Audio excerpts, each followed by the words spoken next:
কেমন আছো বন্ধুরা? আশা করি ভালো আছো। আমি অনেক দিন পর ইউটিউবে ভিডিও আনছি। তার কারণ অনেকের প্রশ্ন ছিল যে কিভাবে অ্যাংজাইটি থেকে মুক্তি পাবে, হাউ টু কন্ট্রোল অ্যাংজাইটি। তো এত অল্প সময়ের মধ্যে তো এতটা ব্যাখ্যা করা সম্ভব নয় যে কিভাবে অ্যাংজাইটিগুলো আমরা রিলিফ করব। তো তবুও আমি চেষ্টা করছি, কয়েকটা টিপস আমি তোমাদেরকে দিচ্ছি যাতে ইনস্ট্যান্ট অ্যাংজাইটি থেকে মুক্তি পাও। তো প্রথম অ্যাংজাইটি থেকে মুক্তি পেতে গেলে আমাদের যেটা করতে হবে সেটা হচ্ছে 1 নম্বর ব্রিদিং এক্সারসাইজ।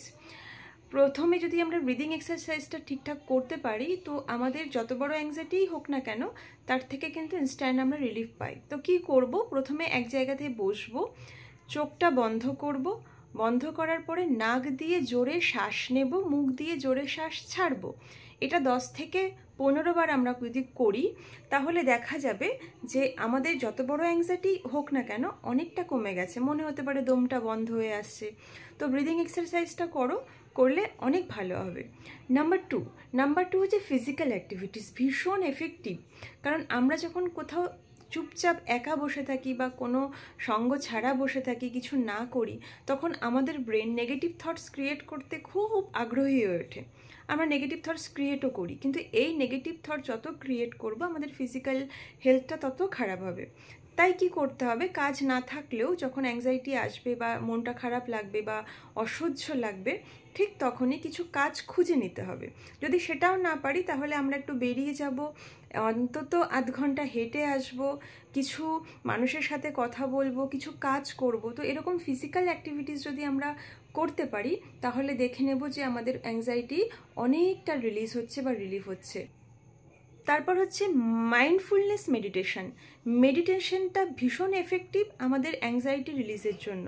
তো কি করব, আবার একটু বসবো, শান্ত হয়ে শ্বাস প্রশ্বাস নেওয়ার পরে গিয়ে আমরা একটু ধ্যান করব, চোখটা বন্ধ করে একটু মনটাকে কনভার্ট করার চেষ্টা করব, একটু ধ্যান করব।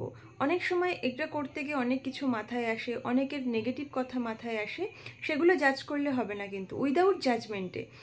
আমরা যখন কোনো মানুষকে জাজ করতে শুরু করব তখন কিন্তু আমরা কষ্টই পাবো। তাই উইদাউট জাজমেন্টে নেগেটিভ থটসগুলোকে বাদ দিয়ে আমরা পজিটিভ ডিস্ট্রাকটিভ মুড থেকে কনস্ট্রাকটিভ মুডে আসার চেষ্টা করব।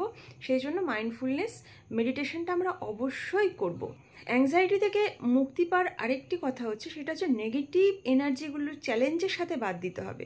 প্রথমে আসবে, অনেক নেগেটিভ থটস ক্রিয়েট হবে, মনে হচ্ছে যাচ্ছে না, সাফোকেটিং হচ্ছে, তখনই ব্রেনটাকে বোঝাতে হবে, নিজের কন্ট্রোলে আনতে হবে এবং নেগেটিভ থটগুলোকে ধীরে ধীরে ধীরে ধীরে চেষ্টা করতে হবে প্র্যাকটিসের মাধ্যমে। কোনোদিনই কোনো কিছু একবারে হয় না, প্র্যাকটিস করবো যে আমি নেগেটিভ ভাববো না, নেগেটিভটা আমরা পজিটিভ করে ভাববো, পজিটিভ চিন্তায় যত ইনপুট করব নেগেটিভ থটস কিন্তু ধীরে ধীরে ধীরে ধীরে চলে যাবে।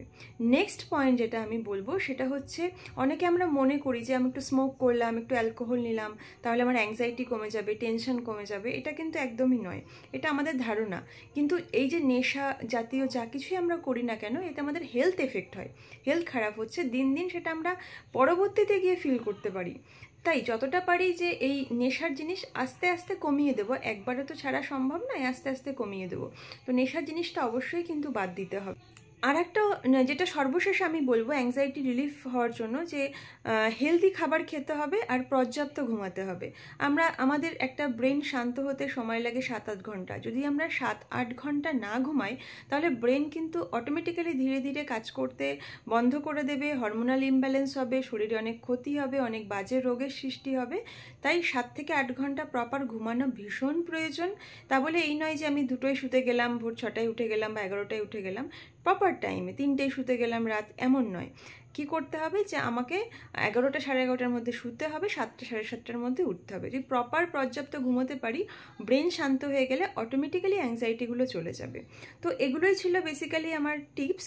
এগুলো একটু ফলো করবেন যখন অ্যাংজাইটি আসবে। আশা করি এইগুলো প্র্যাকটিস করলে অ্যাংজাইটি থেকে ইনস্ট্যান্ট রিলিফ পাবেন। ভালো থাকবেন, আবার তাড়াতাড়ি দেখা হচ্ছে একটা নতুন ভিডিওর সাথে।